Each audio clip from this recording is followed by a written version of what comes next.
One take, one take, one take, one take, Tuesday.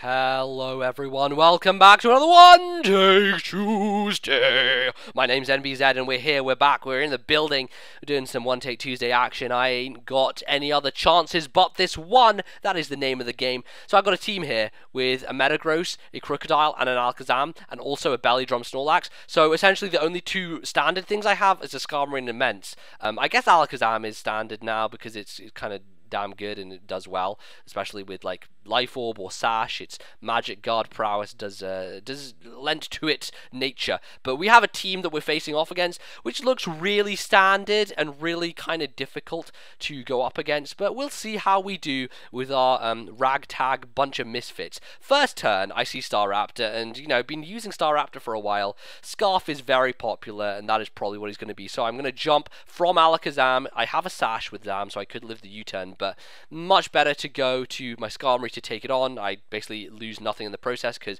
Lefties brings me back to full HP, and he goes into Latias. Now, I wasn't really sure what the Latias was going to do. Like, barring HP Fire, I'm not really sure that I was really scared all that much because I resist Psychic and Dragon, so I felt like it was a good opportunity to set up Stealth Rock. He actually decides to double switch and goes into T-Tar, which makes a little bit of sense, allows him to get up his hazards, but, you know, in the process doesn't mean he gets a hit off of Hidden Power Fire or anything on my my Scar. Maybe he wants to save it for later for a surprise, I don't know, but I'm going to jump straight into my Snorlax and try and deal with the T-Tar as he's going to Stealth Rock on the switch, but no, he has the power of all powers and he has the super of the power, and that does a huge amount. Brings down to 128, the Mario 128 HP number, and I'm going to go for the Earthquake. I'm thinking, okay, he has minus defense. I have a Life Orb. I'm a fully offensive Snorlax. This should kill him.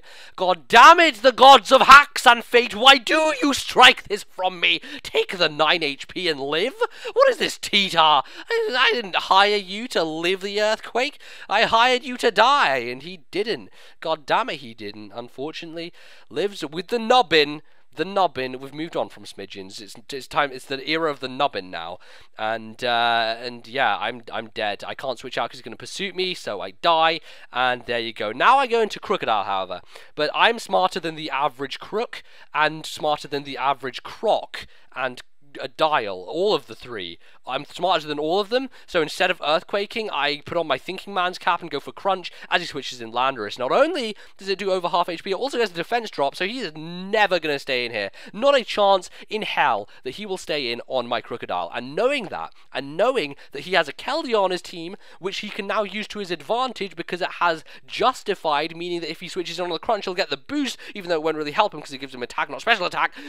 He is going to benefit from the fact that I would have to switch and he would get a free hit off on something. So instead of doing that, I am super duper proactive, go straight into Alakazam, which puts me in a fantastic position now because I am against Keldeo and I can kill him with a Psychic, and I think that he's going to be scared, so I go for Calm Mind on the potential switch. Unfortunately, he actually makes a nice play by staying in, and he doesn't get hit with a Psychic, as you can see, because Calm Mind, ladies and gentlemen, the mind of the Alakazam has been indeed put to rest, and yeah, that's what happens. So he gets off a free surf. It doesn't do a huge amount, because, well, it does a decent amount because the special offense boost I have from the Calm Mind, though it doesn't really take me down as much as Keldeo usually would. But now he's going to be smart. He's going to go to T-Tar to die as death fodder. I have Shadow Ball. I went for the Psychic initially because I thought that, you know, maybe he'd stay in with Keldeo, whatever. I was forced in a position where I needed to go for the Psychic, and that's what happened. So, I killed the T-Tar with a Shadow Ball, and now I do not want to stay in to take the Staraptor's U-turn. So we're going to go back to Moriarty, the goddamn dastardly, bastardly, Moriarty. Man, I'm really excited for Sherlock Season 3. If you've not seen Sherlock, and if you want to watch a British television show, goddamn watch Sherlock. It's one of the greatest things on this here planet. One of the greatest TV shows of all time. I'm not even understating that statement. There you go.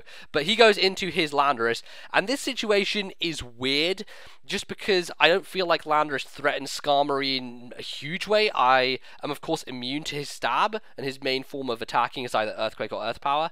So it's really kind of Hidden Power is what he's going to do. Like, but Hidden Power Ice is usually what they carry, so I don't think he's going to be running Fire. I can't really think of anything else, honestly, that he could do to me. I guess Focus Blast if he's running Special, but he's running Physical. I don't really understand this entire situation because, well, it doesn't make sense for him to bring physical Landorus and try and set up on a Skarmory. I can just break his sub with Brave Bird. I could have even whirlwinded him away and saved myself some HP from the recoil, but hell, that's what happens. I take him out, it's done, the deed is finished, and, well, I still need Skarmory. I certainly do. So I'm going to bring him back on the Keldeo.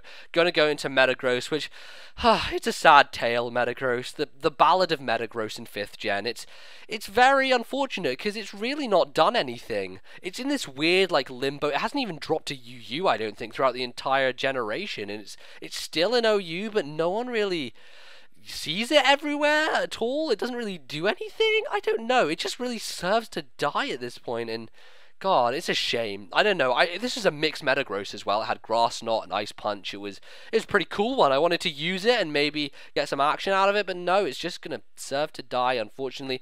But gives me the free switch. Free switch into my Boony Spard here with the greatest nickname. I explained this nickname in the stream as to how many layers of layers it has within it. And I guess if you're a smart person, you could figure it out, but man, I'm impressed with myself. So I went for the Psychic there. A little bit of mind games because he would perhaps think that I would overpredict and go for Shadow Ball, expecting Latias, but I just wanted to I want to be safe. I needed to be safe. I had to kill Keldeo, and I did.